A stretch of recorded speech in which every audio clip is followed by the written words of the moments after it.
The Rwenzori Mountains in Uganda, bordering the Democratic Republic of the Congo, are the third highest mountains on the African continent. On top of the peaks of more than 5,000 meters are glaciers, and in the lower parts you find a worldwide unique biological diversity.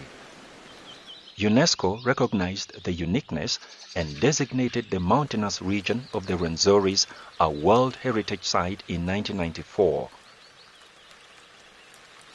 These unique mountains are today seriously affected by the consequences of climate change. The glaciers are melting and have already dramatically recessed. In the valleys, people are affected by floods and unusual dry season.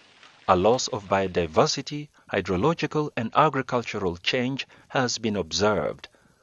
The seasons are no longer reliable as they have been before. The methods of agriculture have changed following the change of climate, and diseases appear that haven't been there in the past.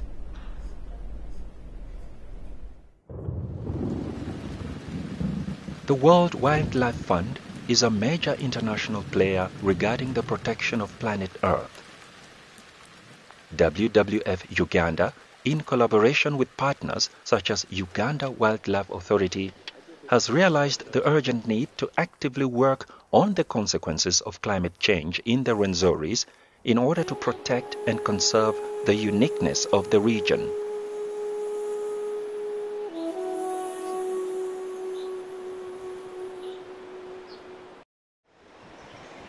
In March 2009, an expedition with representatives of WWF and UWA climbed the Rwenzori Mountains to document the impact and consequences of climate change. The team follows the circuit accompanied by guides and rangers who will give their stories about how it is and how it was in the past. What makes the Rwenzori Mountains unique are the different vegetation zones. Each has its own specific characteristics. During the expedition, the crew explored not less than 5 of those zones. The lowland areas below 2,500 meters are covered by equatorial forest. Soon, the landscape changes. From 2,500 meters onwards, we enter bamboo forests. These give way to moss-covered high-altitude heather forests that reach as far as 4,000 meters. People here call the moss hanging off the trees the old man's beard.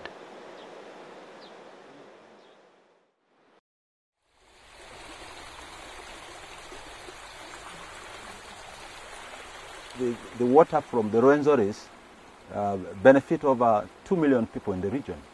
And the waters that drain the mountain, they contribute to the waters of the Nile through Lake George, Edward, Semuliki River, Lake Albert. Also downstream, we have enterprises that depend on this water for hydroelectric power generation.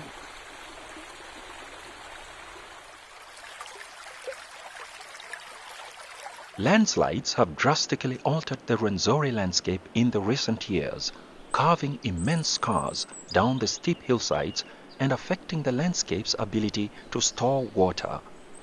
Soil erosion, the siltation of rivers are immediate causes, and in the long term, these landslips leave behind bare rocks which do not support a rich biodiversity. Bigo Bog is a high-altitude wetland. Despite acidic soils, it promotes the growth of some of Africa's most interesting flora that includes the giant groundsel or senecio. These African giants grow upwards from a matrix of bog grasses. The most spectacular plant of these Afro-mountain giants is the lobelia. The nectar of the giant lobelia is a favorite food for the sunbird. It's believed that the increase in temperature in recent years has caused some plants to wither and die before they have reached maturity. As a consequence, the rare scarlet-tufted malachite sunbird could disappear. Sunbirds have developed a unique relationship with the lobelia, The sunbird pollinates the lobelia, and in return the lobelia provides nectar and nesting habitat in a hostile environment.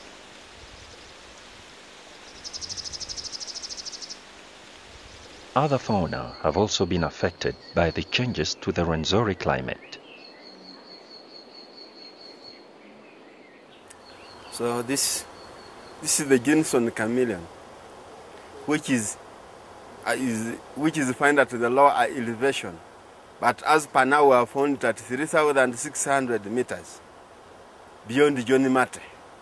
So because of the global warming, that's why they are coming up and up. And very soon, in 10 years ahead, you'll find that they will even reach beyond Bujuku camp. This Jackson chameleon has evidently found a way to adapt to life at a higher altitude. Nighttime temperatures can drop to below zero, but with the onwards march of climate change, we can expect to see more phenomena like these. The changing climate doesn't just affect wildlife. Some scientists believe that the increase in temperature is causing some lakes to disappear. Bukurungu is a high-altitude lake that has steadily been drying out. In place of water, tussocks of carex grass are growing. In a mountain landscape that is so reliant on water, any loss is significant for the communities in the foothills.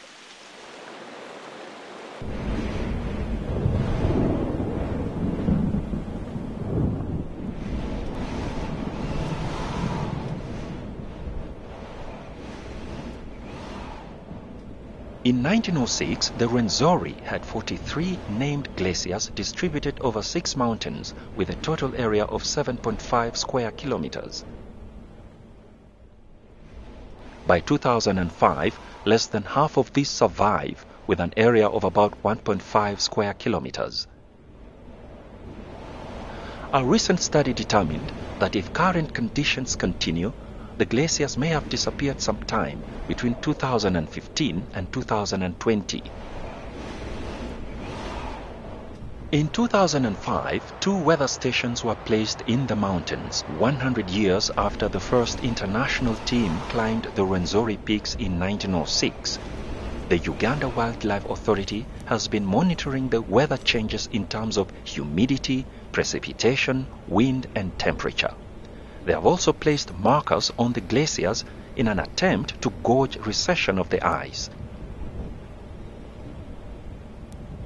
The glacier zone of Margarita peaks at over 5,100 meters, and despite the constant icy winds and sub-zero temperatures, some vegetation has made a foothold. Everlasting flowers cling to barren rocks below the ice, and synacios have populated the smallest cracks. 50 years ago, this would not have been possible.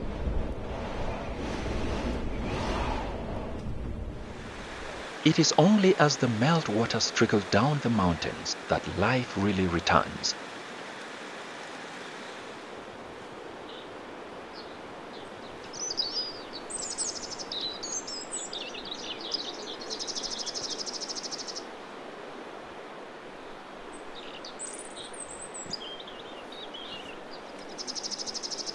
The nature of the Rwenzori Mountain weather systems is dynamic. Thunderclouds form in high-altitude valleys and rainstorms sweep the landscape.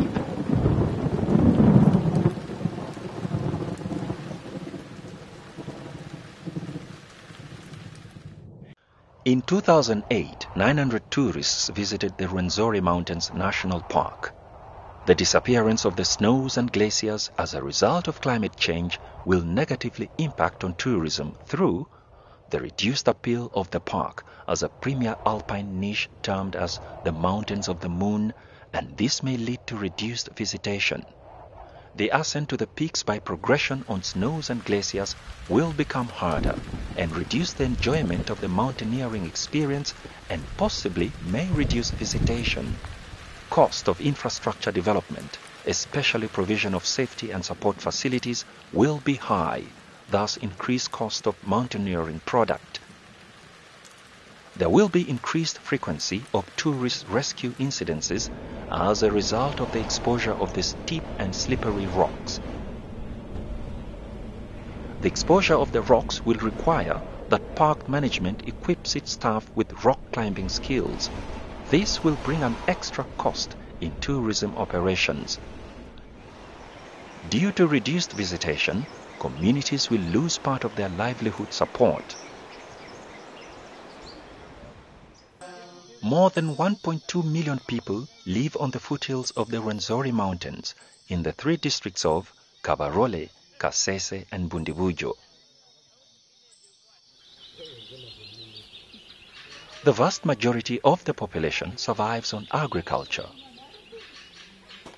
The farmers in the districts have experienced a significant change in climate in recent years. Formerly, we never had malaria here, but because of the climatic change, now our children have started even suffering from malaria because of the mosquitoes. We never had mosquitoes up here in the mountains, but now it is a bit warm, and the mosquitoes have had the places where to breed from. But before that, when it was very cold, the question of malaria was just a story.